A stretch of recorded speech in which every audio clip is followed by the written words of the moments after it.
school teachers, school districts, cities, elderly people who had saved for their retirement, all have discovered in recent years the risk and potential danger of derivative trading when they don't know what they're doing.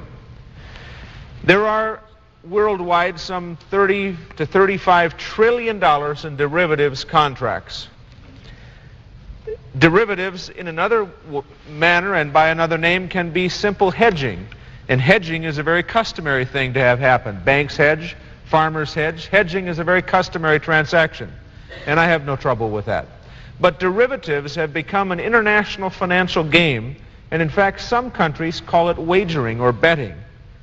In this country, we have some very large banks that have begun trading in derivatives on their own account. They are involved in proprietary trading in derivatives for their own account, not for customers. The difficulty I have with that is when a financial institution whose deposits are insured by the American taxpayer with federal deposit insurance starts putting up a keno pit in their lobby and gambling effectively on derivatives, believing that if they lose their shirt, the American taxpayer will pay, that's wrong. I don't believe financial institutions whose deposits are insured by the federal government should be involved in any case or under any conditions in trading for their own proprietary accounts in derivatives. It is far too risky and far too fraught with potential failure. And in this case, the failure will be underwritten by the American taxpayer. We've seen a chapter of this in the past. It was called junk bonds and savings and loans. Let's not see that repeat itself in this country with banks and derivatives. Now, most American banks aren't involved in derivative trading. 99% of them are not. But we have several very large banks in the country, some of the largest, that are involved in derivatives with risks up to 500% of their entire capital structure. I'm introducing legislation that I had introduced in the previous Congress, and it's very simple. It does not prohibit traditional hedging by financial institutions for the purposes of hedging risk. It does prevent and prohibit institutions whose deposits are insured by the federal government from trading on a proprietary basis in derivatives. That makes no sense, and we ought to stop it.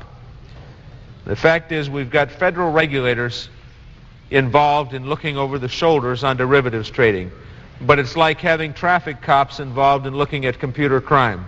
It simply doesn't work. We've got a $30 to $35 trillion worldwide derivative business, and we see what can happen. You see what happens when a 28-year-old working for a British bank living in Singapore bets on Japanese stocks and loses $1 billion, and everyone stands around scratching their heads looking surprised. We saw people stand around scratching their heads looking surprised at the fact that Orange County went bankrupt.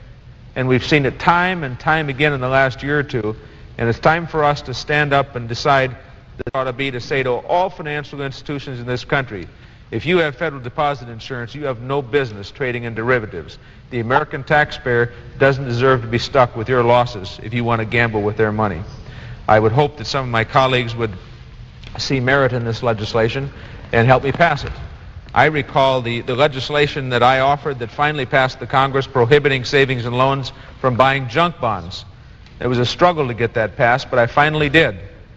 And the reason I got it passed was, unfortunately, we had already lost a bundle by having S&Ls buy junk bonds. They were up to their neck in debt with junk bonds, and should never have happened. I thought, the ultimate absurdity was the federal government ended up owning junk bonds in the Taj Mahal Casino because an S&L that went bankrupt owned Taj Mahal Casino junk bonds that themselves were non-performing, and so the federal government ended up owning bad junk bonds in a casino.